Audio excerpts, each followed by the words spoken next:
Let's see. Hello, everyone. Welcome to Torah. Good afternoon.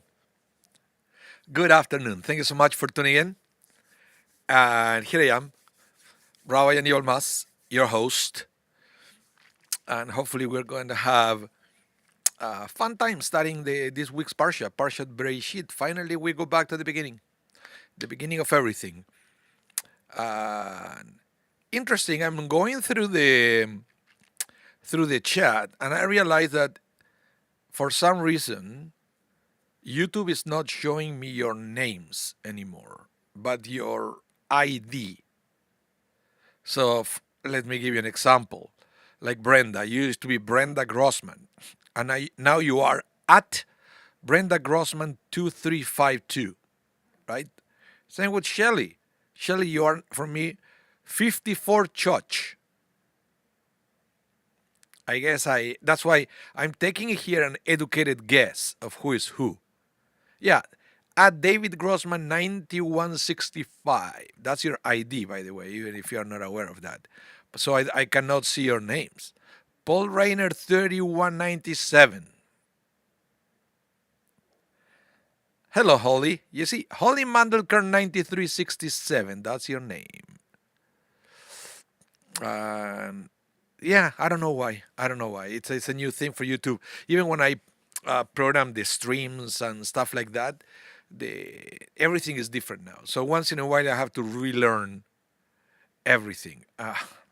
Not fun, let me tell you. Not fun to do that because I know exactly what I'm expecting from the streams. Like I have to deactivate certain things for security reasons and to activate some other things. And they keep changing things on me, I guess on everybody. And so once in a while, I have to go back and relearn everything. Okay. So anyway, okay. So as I mentioned before, we are going to study a little bit about the Parshat Bereishit.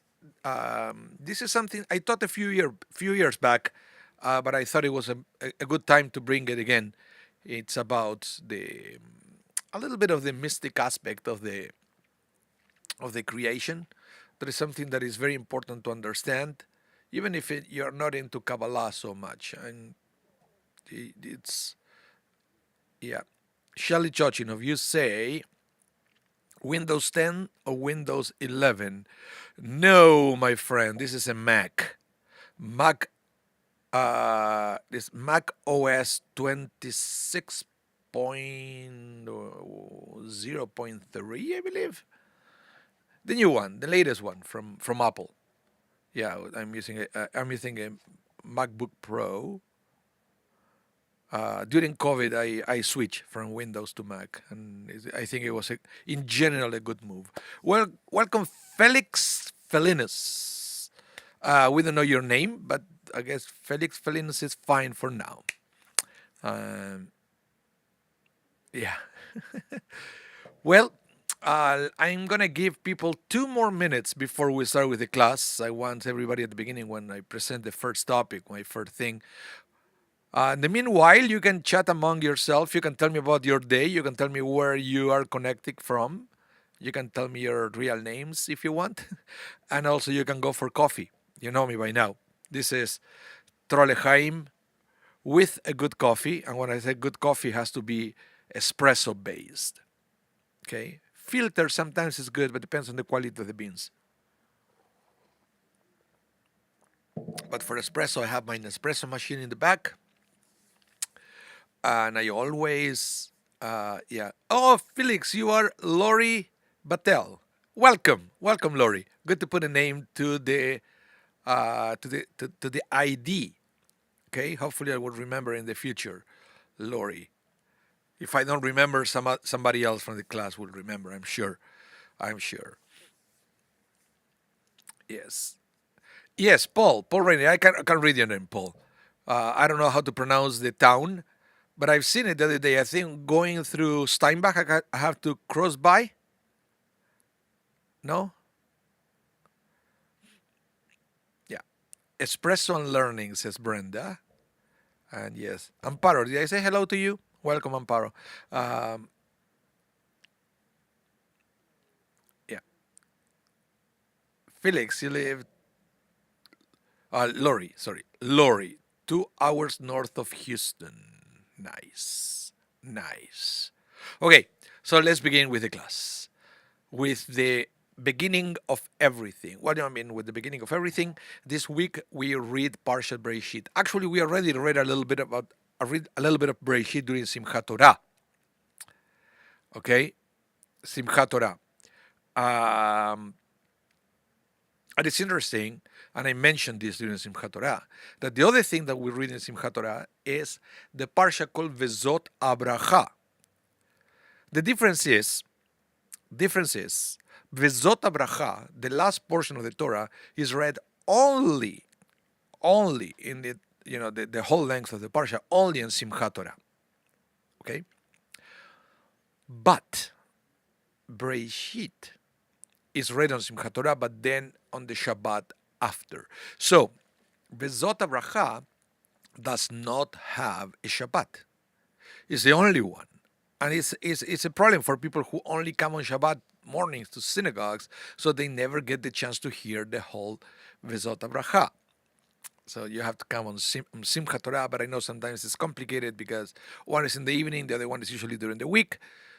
So it's something that people are not familiar. Maybe 1 year I should dedicate the class just to Vezot Abracha, because it's the least actually studied parsha for that reason, because it's never part of Shabbat morning service. So you will never have B'nai Bnot Mitzvah talking about that in the Divrei Torah and on their speeches and so forth. Okay. So Holly, you are in Winter Park, Florida. Jacksonville, Florida. Is Randy. Okay, yeah. I'm going to Florida in November. I will be in Sarasota, Florida for a few days, doing a wedding, by the way. Sarasota, flying to Tampa and then going to Sarasota from there. So I accept suggestions of what to do, what to visit, because I will have a little bit of time off. So it will be cool. It will be cool to do something. I'm already exploring the shuls there and things. So yeah, I'll be in Florida very soon. Very soon. Okay. So let's begin with the class. I'm saying it's the beginning of everything, and I'm gonna show you here. It's the beginning of the Torah. It's the beginning of the creation of the world, and there is something very interesting that some rabbis consider this section of the Torah irrelevant for the Jewish people in general because it does not have any halachot, any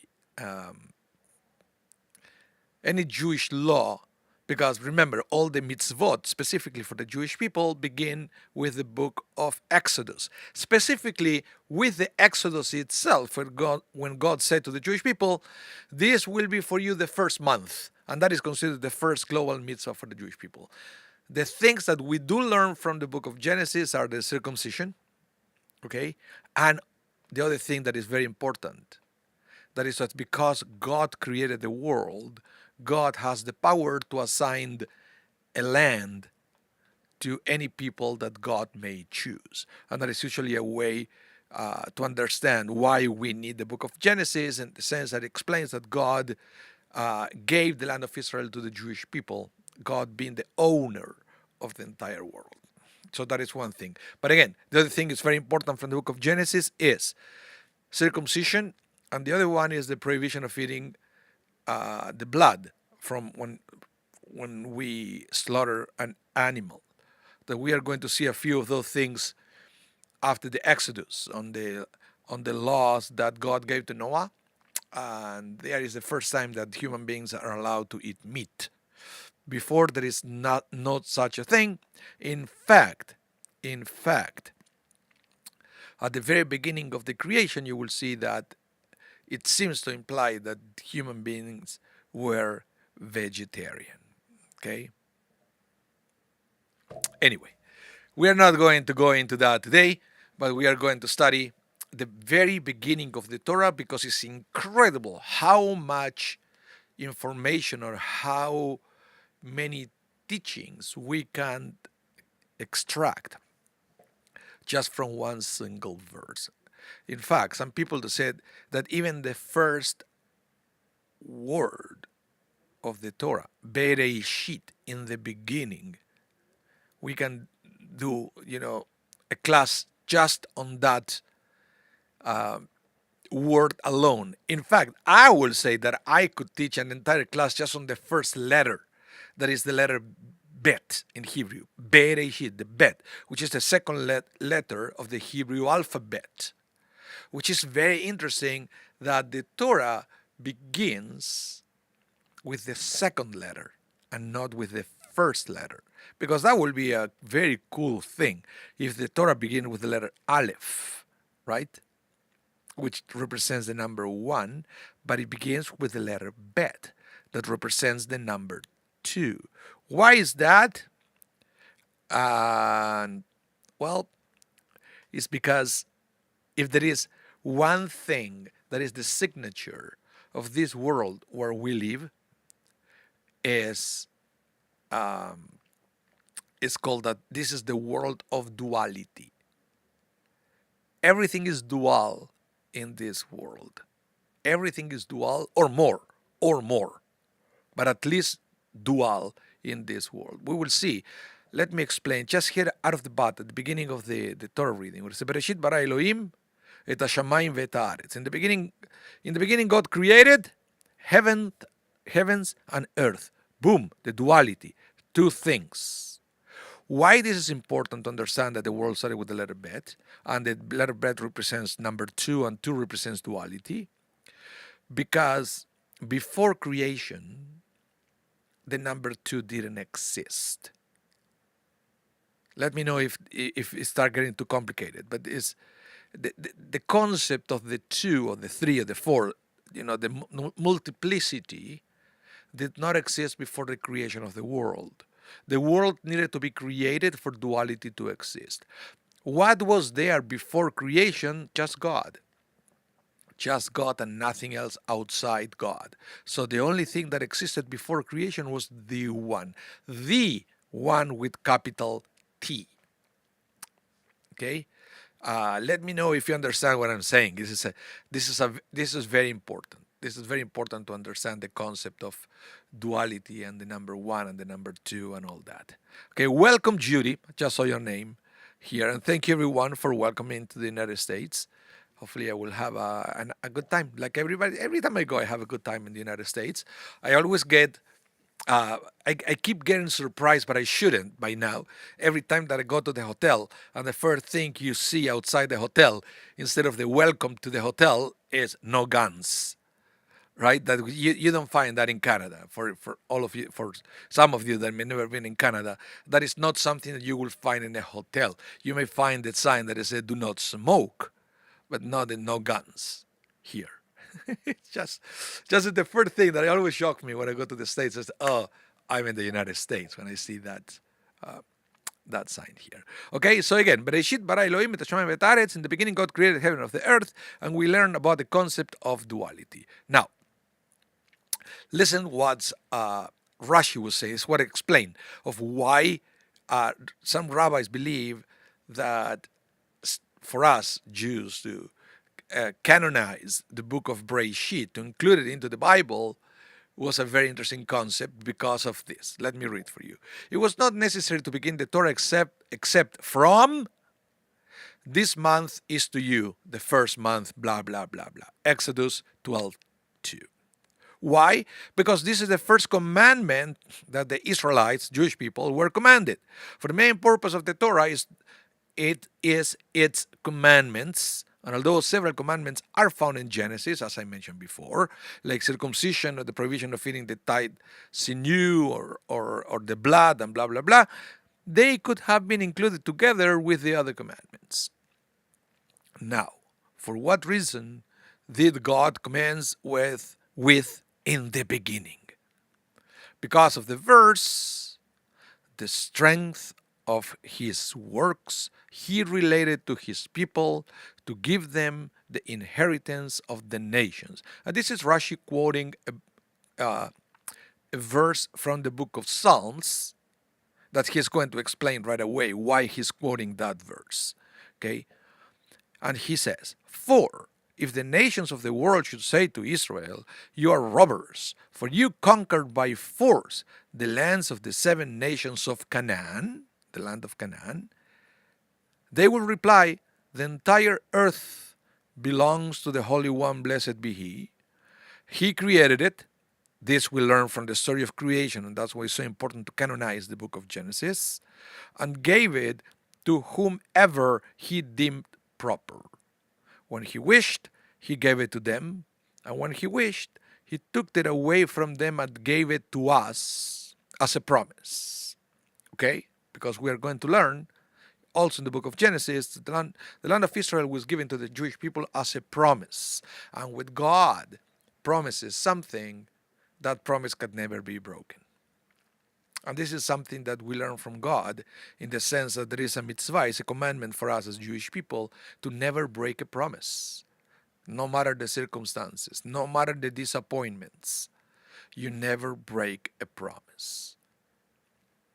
Okay, this is very important and it's a very Jewish concept. We never break a promise unless, if it's a promise that we made to God, we may have a way out. We may have a way out. We have for that the Kol Nidre every year, but not a promise that we make to another person. It's a great sin to break a promise, and we learn it from God that when God promises something, it can never be annulled. God cannot change His mind. Let's put it that way. When it's something positive, when it's something negative, when it's a punishment or something, we learn this through the prophets, that if we change our behavior, something negative could be reverted. When something positive, like to say the land of Israel is yours, that could never be reverted. And we need the book of Genesis to understand that concept. Okay, so it's very interesting that's why, according to Rashi at least, and Rashi never brings anything new. Rashi is always repeating stuff that he learned.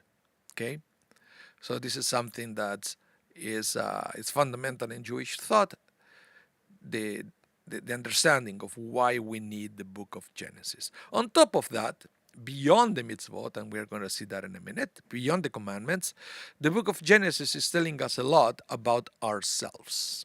Okay? What does it mean that it's telling us a lot about ourselves? It's telling us a lot about the world where we live. Is telling us a lot about human nature, and we are going to say that we are going to learn that when we study the story of the creation of Adam and Eve, and the fact, for example, that they had only one commandment. I don't know if you realize that, guys, that Adam and Eve, they had one, actually what? Maybe they have two commandments. Because Prurvu, be fruitful and multiply. But let's put it the way. Adam and Eve, they have one restriction. Okay? Among the commandment, he has one restriction. What was the restriction that they had? You can eat from any fruit that you want except for that one. That was the only restriction they have. We don't read in the Torah any other restriction that God gave to them. They had only one restriction. What did they do? They went and break that only restriction that they had. And we know in Judaism that we break a commandment. What do you do? Hatati, right? I sin, sorry. We pray to God, we ask for forgiveness, and then we get the forgiveness from God because God is a loving God. But we learn from the story that that's not what they did. Adam and Eve, they didn't ask for forgiveness. They tried to hide from God. And we learned that, then when we study those stories, then we can understand more about ourselves. So now I understand why that is our first reaction when we do something wrong. We try to hide it. I don't know if it happened to you. I have this conversation with my son Ronen all the time. That let's say that he spilled his soda, and then he tried to hide it. He doesn't say anything. I find out, 5 days later when it's all sticky and stinky. I say, why didn't you say anything? Well, I thought you may be mad at me. Well, now I am mad. And then I have to tell him all the time, Look, let's make a deal. If you tell me right away when something happened, I promise you I won't get mad. Okay? And eventually, more often now than before, he's getting it. And when something happened, he will come telling me or my wife right away when he did something. But I don't like when he tried to hide it. And then the problem is even bigger. But this is not something new. We already learned it from Adam and Eve. So my point is, by reading the book of Genesis, we can understand a lot about our world, and we can understand a lot about ourselves as well. Very important, very important. Okay, any comments, any questions about this? Meanwhile, I want to have my coffee while it's still hot.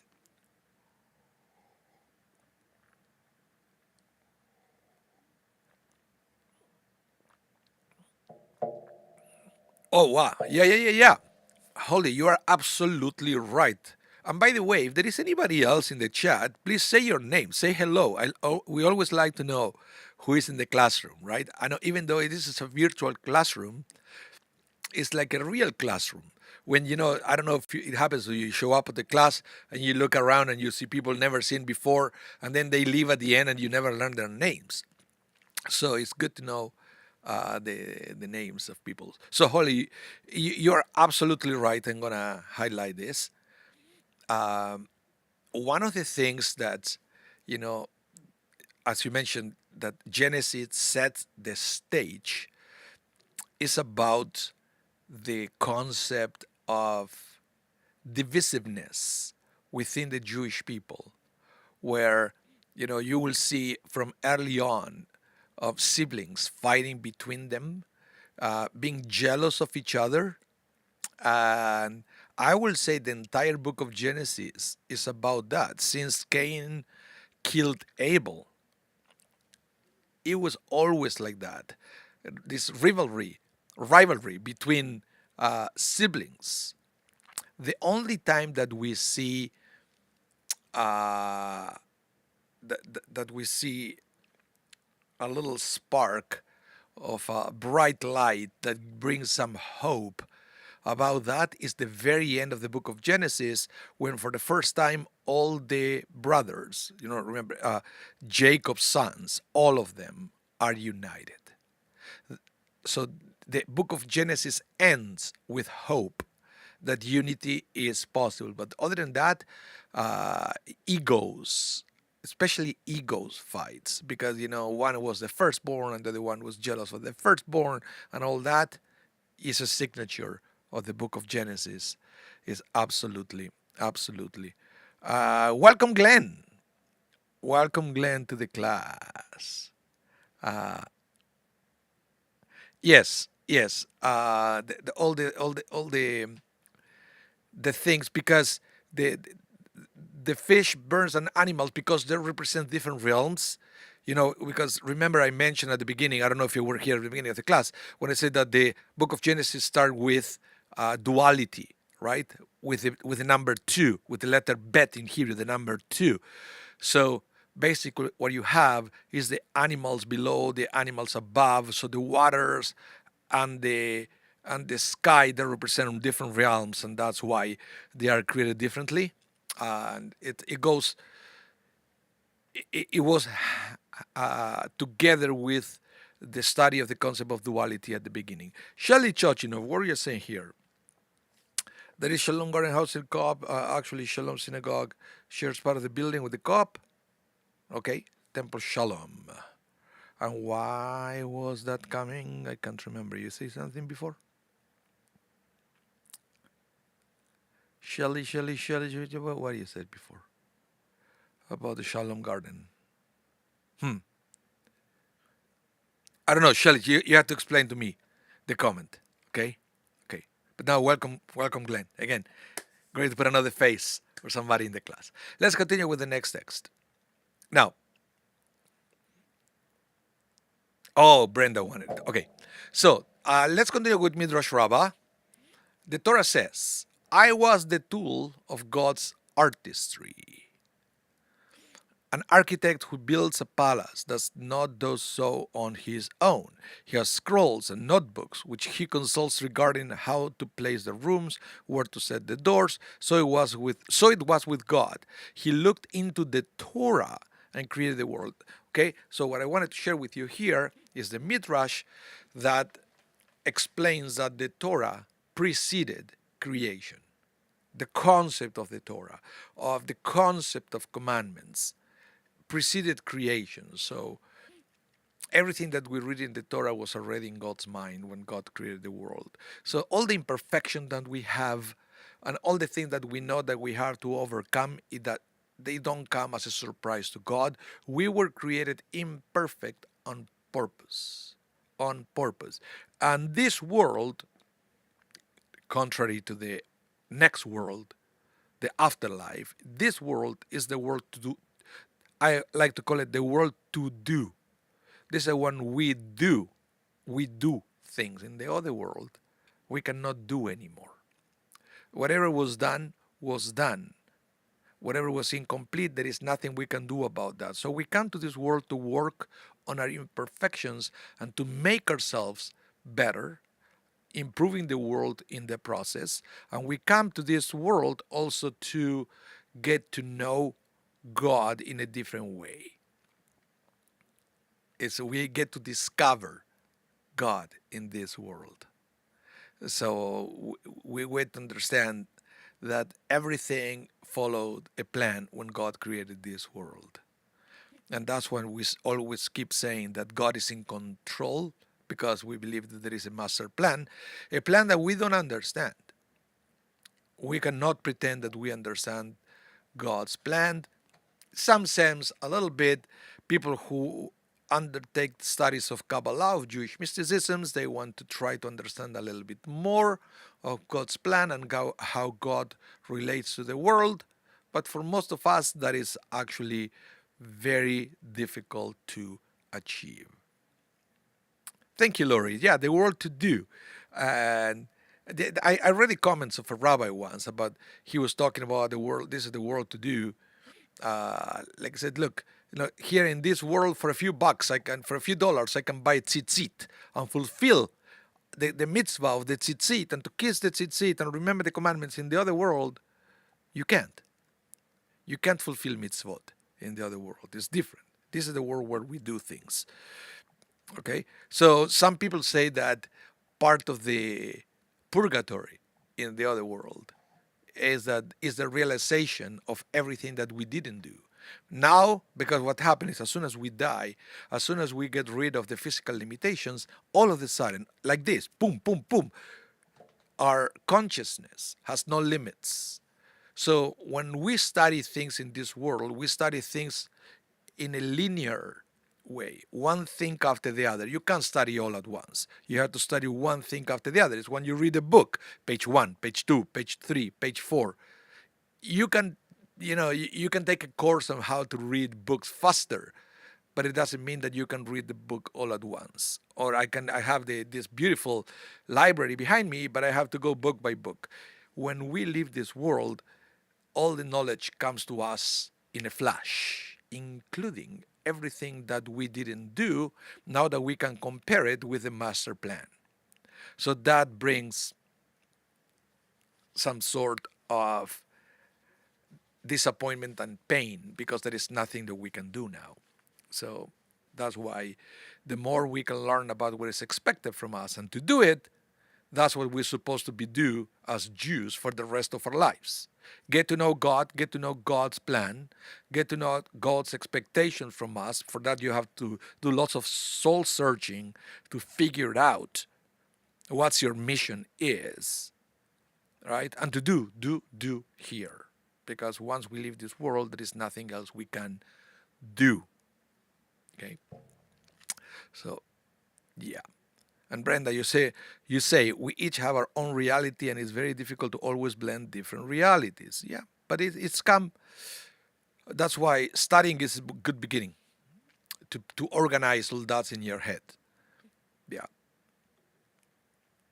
Let's continue. Now, the Zohar will expand Midrash Rabbah, and it will say, God looked into the Torah and created the world. Man looks into the Torah and sustains the world. So, in other words, you know what happened? And I remember when I bought the house where we live now. We bought the house, and one of the things that the realtor that worked on our behalf requested from the realtor that worked on behalf of the people who were selling is, do you have the blueprints of the house? Why do you need the blueprints of the house? Well, because by having the blueprints that they were used when the house was built, it will make it easier for you to work in the maintenance of the house. For example, it will say there if the house was built on pillars and how many were used and what kind of wood, when the windows were installed, when the roof was installed, and all that information. It's very important. So if you have the blueprint of the world, now that you live in the world, then it will be way easier for you to be sure that you are doing what you're supposed to do to sustain the world and to keep it in good shape, in other words. But that's why the blueprint is so important in all these situations. And the Torah is the blueprint of the world, and the Torah is what we're supposed to study to make this place a better place, right? Yeah, absolutely, Lori. I'm reading. To study Torah builds a palace and environment around us. Absolutely. Yeah. Now, let's go back to the Zohar, and I want to start to talk to you again. Going back to the very beginning. Remember what I mentioned about the Bereishit, the Genesis, started with the letter Bet. Okay, there is a beautiful midrash that is found both in the Talmud and the Zohar, almost identical text. There is the Zohar brings a little bit more details, but it's almost identical. About it's a midrash that helps us understand the difference between our world, our reality, and God's reality. Because the idea is we live in a world of duality, but at the same time we coexist with the world of the one, the world of God, and we keep trying elevating ourselves from the two to the one, from duality to the oneness. And that happens through observance of commandments, through prayers, through meditations, different ways. Okay? But this midrash, I like it a lot because at the same time reminds us that doesn't matter how high we can go, how close to God we can try to go, we are still living in this world. And there is something that you will see in a minute that sometimes even famous rabbis forgot. Listen to this. Beautiful midrash. The rabbis taught, for enter the pardes, literally the orchard. Okay? So you will see, I will explain after why they call it pardes. Okay? It's an acronym. Just be patient. Be patient. So, who were the four rabbis? Well, they were Ben Azai, Ben Zoma, Acher, and Rabbi Akiva. Rabbi Akiva said to them, when you come to the place of the pure marble stones, do not say water, water. For it is said, he who speaks untruth shall not stand before my eyes. Okay, a lot of things. This is something you have to understand, especially in the Zohar. There is lots of weird images that they're supposed to trigger specific things within ourselves, including feelings and other things, because there is nothing more inappropriate. Listen to this. There is nothing more inappropriate to speak about God than words, because words convey images. That's the way we understand things. When you're talking to people, even when I'm talking to you now, even though if you're not conscious about this, you are creating images in your head.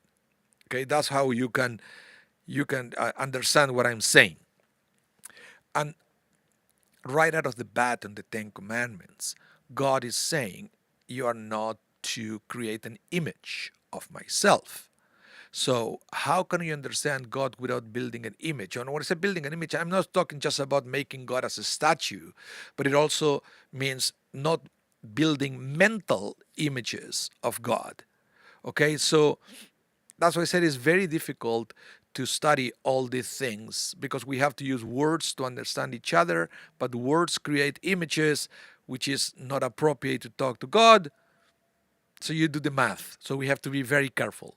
Okay, we have to be very careful how we use language, and remember that language creates images, and we have to try to eliminate all kind of images that we make from God. Okay, but again, I insist, there is no other way, unfortunately, in this world. That's why the Torah will talk about the hand of God and the eye of God. God is listening to prayers. Well, God doesn't have eyes, God doesn't have an ear, so how can God listen?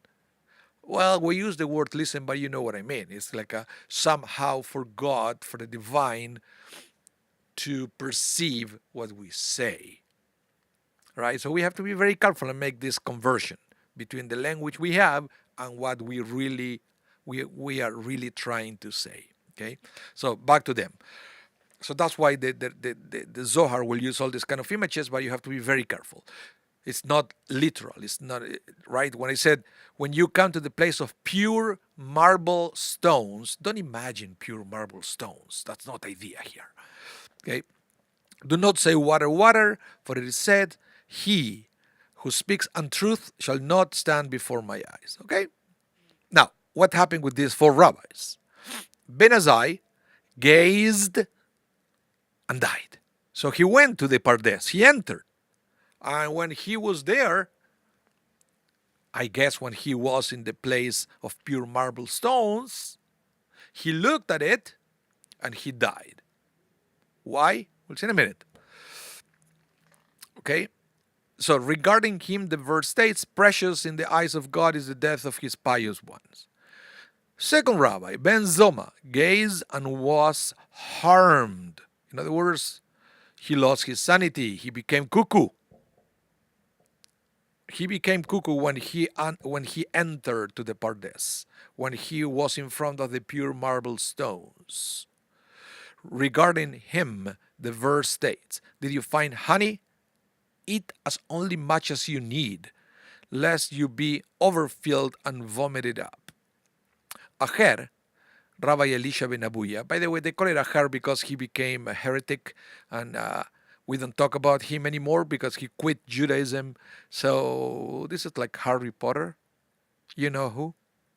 We don't talk about that guy. So Rabbi Elisha ben Abuya, he was very famous. He was a scholar. He was a mystic. He had lots of power, just like Voldemort. Sorry, I said the name. So when he quit Judaism, he became a heretic. The rabbis called him Acher, the other. The other. We don't talk about him anymore by name. So Acher was there. He gazed. What happened? He cut down the plantings. He became a heretic. Rabbi Akiva was the only one who entered in peace and left in peace. How do we know this? Because he was the one who actually warned the others. He said, hey guys, I enter in peace, I exit in peace. This is what you have to do. When you go to that place, do not say water, water, because that is an untruth. Okay? So, just as a little explanation of what's going on here, Rabbi Akiva said to them, look, when you are in the place of pure marble stones, it's understood as the closest thing to God that you can get by being here on earth, by being alive in a material world. When you are there, in the presence of the Almighty One, do not say water, water. Why? Because there is no duality in that realm. So there is no water, water. The concept of water, water, the concept of the two is only here, not there. So when you are there, forget about duality. You have to learn a different reality. And that is when the other rabbis didn't fully understand in one way or another. Is that clear? So this is what it is. So uh,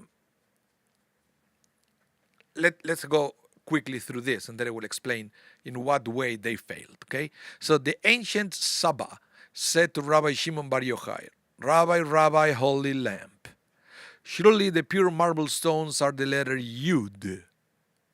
One, the upper Yud the, of the letter Aleph, the other one, the lower Yud of the letter Aleph. Here, there is no spiritual impurity. Here there is no spiritual impurity, only pure marble stones. And so there is no separation between one water and the other.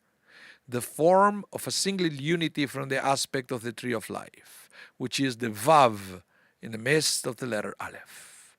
In this regard it states, lest he put forth his hand, and if he take of the tree of life and eat and live forever. So again, lots of imagery here, right? This is the way Kabbalah sometimes is transmitted, because we want to first create an image and then try to erase it and but to keep the concept. Yes, the bank built of marble. Yeah. Okay, so what happened here? Let's go about the important thing here. The rabbi is talking about the letter Aleph. And let me explain the letter Aleph. This is one representation of the letter Aleph. Is the closest thing that I could find to the Midrash that we just read. Can you see the letter Aleph there? And I don't know if you know much of Hebrew. You will have, you see the upper, I put it in red, the two parts of the letter Aleph, they are very similar to the letter Yud. The letter Yud. So the letter Aleph consists technically on two letters Yud separated for a letter Vav. For a letter Vav. So the letter Aleph is the one that put it out, is a unity. Okay? Because it's the number one in the sense that we know it in this world. And this is also a Kabbalistic concept, that the number one that we know in this world is different from the number one that is related to God. That is a different number one, a number one that cannot be divided. The number one that we have here, as we can see in the letter Aleph, it already has the potential for division, because it represents two halves, okay, divided by two. Brenda, you said you are not seeing the Vav. It's in between the two Yud. It's like the Vav is vertical. This one is it's like a 45 degrees. 45 degrees. Any connection with missing Vav from Eliyahu? Name, but the letter Vav was added sometimes at the end. The Hu is part of the name of God. Yeah. Sometimes it's part of the name. It is part of the name of God. The Yud Hey Vav Hey. So this is the thing. What I say, when you go there is no division anymore. So when you are studying Kabbalah, you have to some kind get detached from duality, and it's something that is very difficult to do, because the whole world here is dual. Now let's see what happened. I wanted to tell you quickly, because we are running out of time, how each one of the rabbis failed when they undertook the Kabbalistic studies. In other words, when they entered the Pardes. Pardes, by the way, is an acronym that means Pshat, Remes, Drash, and Sod. Pardes. Those four things, Pshat, Remes, Drash, and Sod, are the four levels, the four ways that you can undertake Torah studies. You can study from the literal point of view, you can study from the midrashic point of view, you can study from the allegoric. So, you can study every story as an allegory, not as a story itself. And you can also study from the mystical point of view. Okay? So when you study when you master the four different ways, you can say that you mastered, or you enter the Pardes, all the levels of Torah. So the first one, it says, Shimon ben Azai, this is the one who gazed and died. What happened that he died? Well, listen to this, because we have to understand we have to understand who he was, Ben Azai. Who was Shimon Ben Azai? So, the Talmud talks about him. The Talmud says, with the passing of Ben Azai, diligent scholarship also ceased. Okay? So, number one, we know that he was a scholar. Not only that, he was a diligent scholar. What does it mean that he was a diligent scholar? Well, Rashi will explain this. So Ben Azai was diligently studying Torah day and night in the yeshiva. Day and night. Keep those words because it's very important to understand what happened here. Those are the key words, day and night. And then the Talmud again, now in Masechet Yevamot, it will say, what can I do? My soul so greatly desires Torah. Okay, so that Ben Azai said, what can I do? I'm here day and night. I cannot go home. I can do nothing else but study Torah. That's what he said during his life. So Ben Azai, I'm reading here, made this statement in response to the question put to him. Why had he never married? Which is a violation of both normal human desire as well as halacha. Okay? And he always said, the world can be perpetuated by others. I have more important, more pressing things to do, which is to study Torah. So what happened here, Brenda, so don't you see, that's why I have a coffee, to be able to absorb all this information without a headache.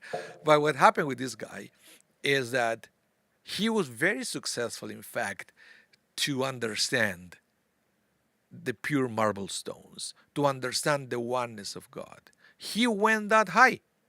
The problem is he never came down. He was there day and night. What the rabbis would say, he was studying day and night. He never ate, didn't drink, didn't exercise, didn't do anything to take care of his body. And he died. But that's why God said, he, and let me read it for you here, the way God related to him. God said about Ben Azai, he said, precious in the eyes of God is the death of his pious one. Of course, from the point of view of God, he was with God all the time. So precious for me is this guy who was with me all the time, and now he came to me in the other realm, in the world to come, because that was all he was doing, Ben Azai, being close to God. But that's not the goal. That's why Rabbi Akiva mentioned at the beginning, okay? Mentioned at the beginning, water, but then you have to leave. That's what you study, you meditate, you connect with God, but then you have to come down again. Okay? Ben Azai failed to do that and died. The next one is Ben Zoma. This is a very interesting fellow, Ben Zoma. Very interesting fellow. Ben Zoma said, who is wise? Because I'm mentioning here some of the other teachings of this guy so we can understand better how his brain worked. Ben Zoma said, who is wise? He who learned from all people. As it says, from all those who taught me and gained understanding. And he also taught, who is strong? He who conquers his evil inclinations. As it is said, better is one slow to anger than a strong man, and one who rules over his spirit than a conqueror of a city. Who is rich? He who is satisfied with his lot. As he said, when you eat the toil of your hands, you are fortunate and it is good for you. You are fortunate, he explains, in this world, and it's good for you, he explained, in the world to come. Now, who is honor? He who honors others. As it is said, for those who honor me will I honor, and those who scorn me will be degraded. That is in Perkevot, beautiful teaching by Ben Zoma. Remember, Ben Zoma is the one who went cuckoo after he started to study Kabbalah. So, now this Rabbi Todros Abulafia, he explains, Ben Zoma gazed and went insane because he wasn't complete in his piousness and clarity as was Ben Azai. When he gazed at the brilliant light, the Pardes, it was more than his mind could handle, and he became psychotic, for he could not clearly understand that which he saw. What happened here, and this is a commentary of all the people that try to understand the life of Ben Zoma, when you read about his teachings, he was a little bit of a philosopher, a little bit of a rationalist, that he tried to understand the reason for everything and the practicality of everything, right? You can see about that. Try to, what is honor. You have to honor others, and there was lots of practicality things for us to improve in this world. And the thing is, he never let go of that. He tried to apply his logic they apply exclusively to this world, to try to understand the oneness of God. And that's not the way it works. That's what it says. It says here, and I will read it again, about him. It says, did you find honey? Did you discover the oneness of God? Eat as only much as you need, lest you be overfilled and vomited up. You cannot fill all that in our brains. The brains cannot comprehend logically everything that we learn in Kabbalah. There is much more than the intellectual learning of that. There are realms of feelings and other things. And he didn't it's almost like you have to let go a little bit of what you know that works right here in this world in order to understand better to God. So he couldn't put the two together. He tried, and he went insane because it didn't work. That's not the way it works. Okay? And it looks like Rabbi Akiva was always also there before. That's why he warned him the same way he warned the previous rabbi as well. Once you go there, calm down. And to Ben Zoma, once you discover God, let go of your logic, your beloved logic that you use in this world, because that does not apply to God. He failed. He went insane. Now, the other one was Acher, Elisha ben Abuya, and he was the one. Let me read this quickly, and then we'll explain. Regarding Elisha ben Abuya, Acher, who was considered one of the greatest sages, yet he made a grievous error, this being the relationship between the Ichud Elyon, the supernal unity, and the Ichud Tachton, the lower unity. He thought that they were two separate ways of divine providence. He thought that the entire Torah and all the mitzvot are given only to those who have not yet perceived the Ichud Elyon, but only the Ichud Tachton.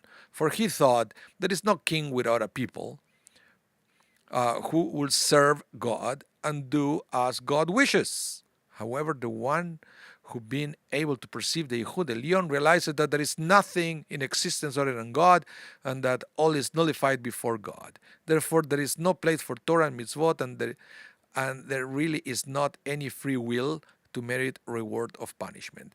This is very interesting about Elisha ben Abuya. What happened here is, and this is very common among many Kabbalists, many people who study Kabbalah, that they believe, well, now that I discovered the real unity of God, now that I've seen the pure marble stones, I don't need Torah. I'm already here.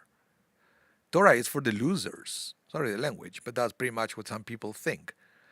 For the ignoramus, that they discovered a different reality of the unity of God, the one that is down there. But now that I discovered the real one, I don't need Torah to be with God. I don't need Judaism. I'm just a Kabbalist. So that is right. It's not uncommon among Kabbalists to think like this.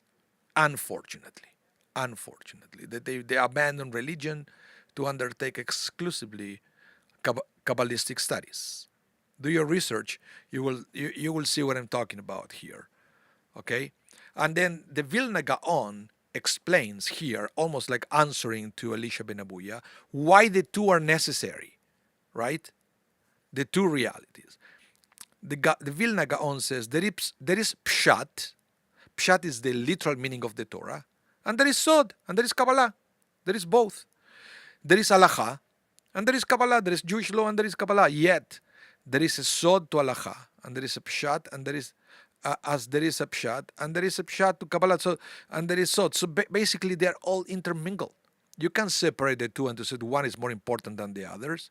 All things, be it halakha or Kabbalah, must be learned and applied and applied at the sod level. For one without the other means the nullification of both. Nowhere do we see this more than in the case of Elisha ben Abuya. So this is very important. Okay. Bubble Bath 7225. I don't know your name. You're talking about circumcision. Metzitza bepe. That is terrible. It is. It is terrible. Yeah. Yeah. Absolutely. I don't know anybody who does it in these days, unless maybe in one of the ultra religious circles. But we all know that we are all very critical of those things. Okay. So yeah, these are the 4 levels of the pshat, the pardes that I mentioned for you. But we run out of time. We run out of time. So thank you everyone for tuning in to this Torah L'chaim edition, and thank you so much. And it's nice to be all together after all the Hagim, all the holidays are over. We can go back to our studying of the Torah. And remember, I will try to restream this class tonight at 8 p.m. Last week it didn't work. I don't know why. I got a blank screen on the software that restreamed this, but I will try again to see if it is a problem that I have on my end or not. So, but remember, I always restream the class same day at 8 p.m. in case that any of you missed part of the class. Okay? So thank you everyone, and hope to see you next week when we are going to study, God willing, Parshat Noah, the Noah's Ark and all those goodies. Okay? So thank you very much. Have a wonderful rest of your day. And yeah, be safe. Bye everyone.